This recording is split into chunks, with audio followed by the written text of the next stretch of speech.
Shalom,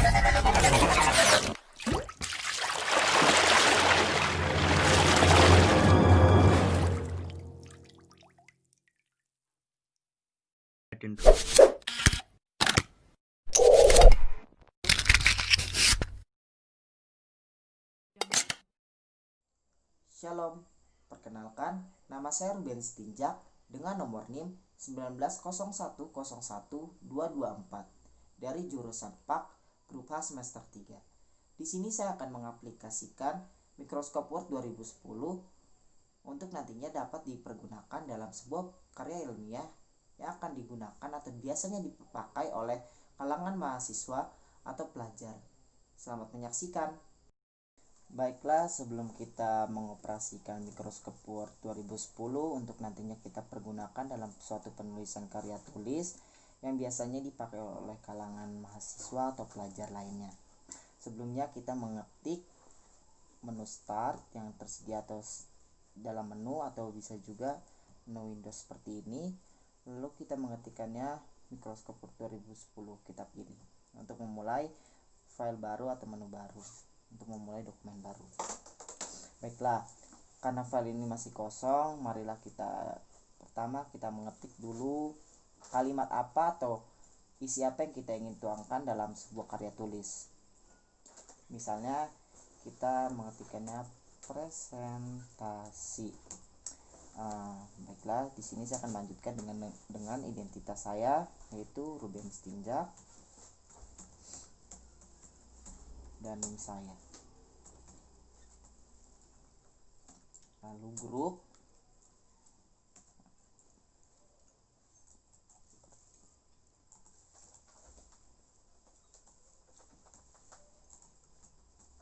nah seperti ini. Lalu kita blok kalimat ini. Nah, pertama kita akan membuat sebuah rata kiri, rata kanan, atau rata tengah dulu untuk dalam sebuah penulisan karya tulis. Untuk penulisan karya tulis, sebuah rata kanan bisa diketik melalui Ctrl+E atau bisa juga dipilih dalam menu simbol yang tertera dalam Microscope Word 2010 seperti ini. Atau kita membuatnya ingin ke rata kiri, itu kita bisa juga menekan tombol Ctrl+R di dalam keyboard dan hasilnya akan seperti ini. Dan jika ingin rata kanan atau yang kita lakukan sebelumnya, kita juga dapat mengetikkannya di dalam keyboard, yaitu Ctrl+L seperti ini. Karena kita ingin membuatnya menjadi rata tengah, kita pencet saja seperti yang ada di menu Microscope Word 2010, yaitu rata tengah, biar menjadi sebuah karya tulisan yang baik nantinya. Lalu karena sudah seperti ini tengah, kita membloknya lagi juga bisa. Kita membuat spasi antara kalimat satu ke kalimat selanjutnya, atau kita bisa juga memilihnya di menu pada Microscope Word yang bertuliskan line and paragraph spacing. Nah, di sini banyak sekali pilihannya, ada sekitar 6 pilihan yang masing-masing, dimana setiap pilihan ini memiliki jarak atau spasi yang berbeda. Semakin tinggi jumlah atau angkanya, akan semakin berjarak antara kalimat satu dengan kalimat lainnya. Seperti saya terapkan misalnya contoh 1,0, dia akan menjadikan jaraknya seperti ini pada kalimat yang saya sebelumnya tulis, atau juga bisa 1,15 seperti ini. 1,5 akan berjarak seperti ini. 2,0 dia akan berjarak seperti ini. 2,5 dia akan berjarak seperti ini. Dan paling tinggi yaitu 3,0 dia akan berjarak lebih jauh. Karena kita mau menerapkannya dalam sebuah karya tulis, kita memilihnya yaitu 1,5 saja, biar menjadi sebuah kalimat yang baku nantinya. Nah, karena dia sudah agak berbentuk menjadi sebuah karya tulis, kita membloknya kembali untuk membuat tampilan katanya menjadi lebih menarik. Kita dapat memilihnya di menu Microscope Word, yaitu di sini banyak sekali tertera pilihan-pilihan bentuk kata yang lebih menarik untuk diterapkan pada kalimat yang akan kita pilih nantinya, seperti ini.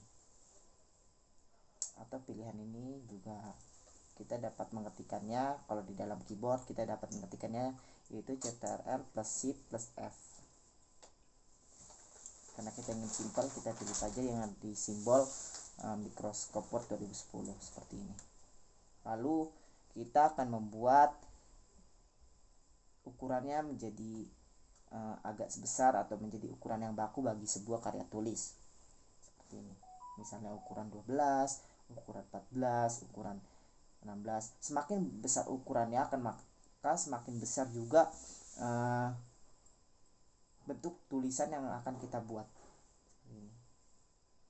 Karena kita ingin menerapkannya dalam sebuah karya tulis, kita pilih saja ukuran 12 agar lebih baku nanti. Atau kita dapat mengetikkannya di dalam keyboard juga, yaitu Ctrl plus Shift plus P. Atau juga bisa kita kalau misalnya malas mengetikkan Ctrl plus Shift plus P atau memilih ukurannya, kita dapat juga mengetikkannya beralih ke pilihan menu sebelah kanannya, yaitu dengan seperti ini. Nah, dia akan mengecil sendiri atau membesarkannya kembali, tergantung keinginan atau keperluan kita membentukannya dalam sebuah karya tulis. Dan ini kembali kita blok. Kita membuat tulisannya agar lebih berwarna, atau disebut juga kalau di dalam sebuah Microscope Word 2010 yaitu front color. Seperti ini. Dia akan di sini banyak sekali pilihan warna, baik itu hitam, coklat, merah, biru, dan lain sebagainya. Kita bisa dapat memilihnya di menu otomatis pada warna huruf di dalam Microscope Word 2010. Misalnya saya di sini ingin menerapkannya dalam sebuah karya tulis, kita pilih saja warna hitam agar lebih baku nantinya untuk diterapkan dalam sebuah karya tulis nantinya. Nah, atau kita ingin membuat kayak dimensi warna luar di setiap huruf, kita dapat mengetikkannya dengan memilih text effect seperti ini. Dia jadi lebih berwarna pada pinggiran hurufnya, pada setiap pinggiran hurufnya. Tapi karena saya ingin menerangkannya dalam sebuah karya tulis, jadi ini kita tidak memakainya saja, saya hanya mengenalkannya saja. Baru ini juga sama untuk membuat warna pada background belakang kalimat. Di sini banyak sekali pilihan warna, baik itu hijau, kuning, biru, pink, biru, abu-abu, hitam, dan lain sebagainya. Kita dapat memilihnya sesuai dengan kebutuhan kita. Karena di sini kita ingin menerapkan dalam sebuah karya tulis, kita tidak usah memakai, atau kita pilih, kalau udah terlanjur mengetikkannya, kita pilih saja not color. Dia akan hilang dengan sendirinya. Lalu kita blok kembali. Kita juga dapat mengebold tulisan atau membuat tulisan itu lebih hitam lagi supaya lebih menegaskan apa yang kita buat dalam sebuah karya tulis. Dalam keyboard kita juga dapat menekannya, yaitu Ctrl plus B seperti ini. Atau di dalam menu juga kita juga dapat memilihnya di dalam Microscope Word 2020 bersimbolkan B tebal seperti ini. Dan di samping simbol huruf B besar ini yang ada di Microscope Word juga ada membuat tulisan miring, atau kalau di keyboard juga dapat ditekan Ctrl plus I seperti ini. Karena kita ingin menuangkannya dalam sebuah karya tulis, jadi kita tidak terlalu memakainya. Dan ini penting, untuk diterapkan dalam sebuah karya tulis, kita buat dulu sebuah kalimat presentasinya ini terlebih dahulu, lalu kita memilih simbol yang ada di home yang pada Microsoft Word 2010, lalu kita pilih kalimat yang kata garis bawah seperti ini. Ini sangat penting dalam sebuah pembentukan karya tulis.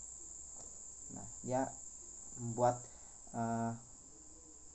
pemisah antara tulisan presentasi dan nama atau identitas seperti ini. Kita blok lagi.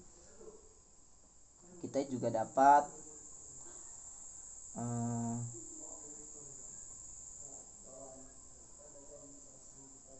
membuat margin seperti ini, rata.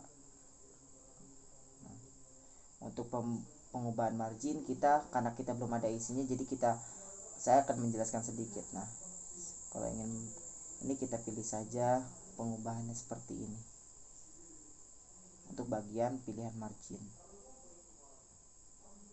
Dan kalau kita misalnya ingin membuat kalimat seperti ini, misalnya kita ketik saja ya seperti ini, next seperti ini, next seperti ini, dan kita pilih blok dulu terlebih dahulu, baru pilih kolom.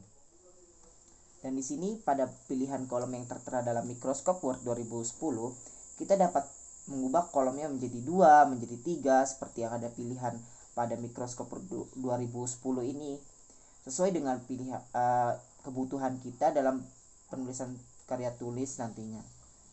Saya pilih 2 dulu. Seperti ini. Dan karena ini pemilihan kolomnya masih belum bagus, maka kita kembali lagi ke menu home, kita pilih dia akan seperti ini nantinya untuk rata kanan. Tapi kalau misalnya dirasa masih kurang tepat, kita pilih kolom, kita jadikan satu saja seperti yang semula, dia akan kembali lagi. Dan untuk pembentukan watermark, kita dapat memilih simbol yang bertuliskan watermark pada Microsoft Word 2010. Dia nantinya akan seperti ini sendiri. Nah, kalau kita pencet, dia akan membentuk kayak sebuah tulisan bayangan di layar pada kertas kita. Di sini karena saya memilih watermarknya bertuliskan confidential, dia akan tulisannya akan berbayang di lembar kerja tulisan saya, yaitu confidential seperti ini.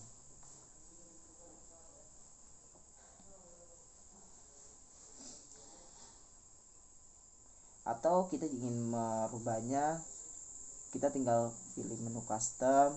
Di situ kita dapat mengubah tulisannya, yaitu kita mencet teks atau apapun, misalnya Ruben Stinjak, dan bentuk tulisannya atau fontnya itu Times New Roman, misalnya saya pilih Times New Roman. Nah, size-nya kalau auto itu dia sesuai kebutuhan kertasnya. Kalau itu dan di sini di bawahnya juga ada beberapa macam ukuran yang bisa dipakai sebagai pemilihan sebuah karya tulis. Kalau di sini saya memilih auto saja karena ini hanya buat contoh, bukan seperti ini. Di sini tulisannya sudah berbayang nama saya, yaitu Ruben Stinjak kan. Dan selanjutnya saya akan menyimpan file ini sebagai nantinya supaya tidak hilang nantinya. Kita pencet menu file seperti ini, baru kita pilih save as, lalu kita namai dokumen kita, misalnya presentasi, kita presentasi Rubens Tinjak.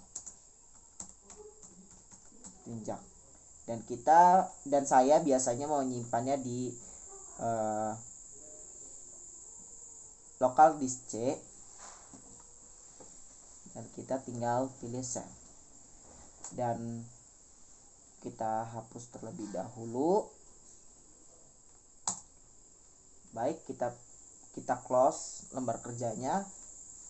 Oke, don't save karena kita sebelumnya sudah menyimpannya, dan kita dapat mengeceknya di dokumen di mana tempat kita menyimpan tadi. Saya tadi memilihnya di local disk C, dan kita di sini tertera sudah nama saya presentasi Rubens Tinjak. Kita buka. Nah, di sini file saya sudah tertera kembali.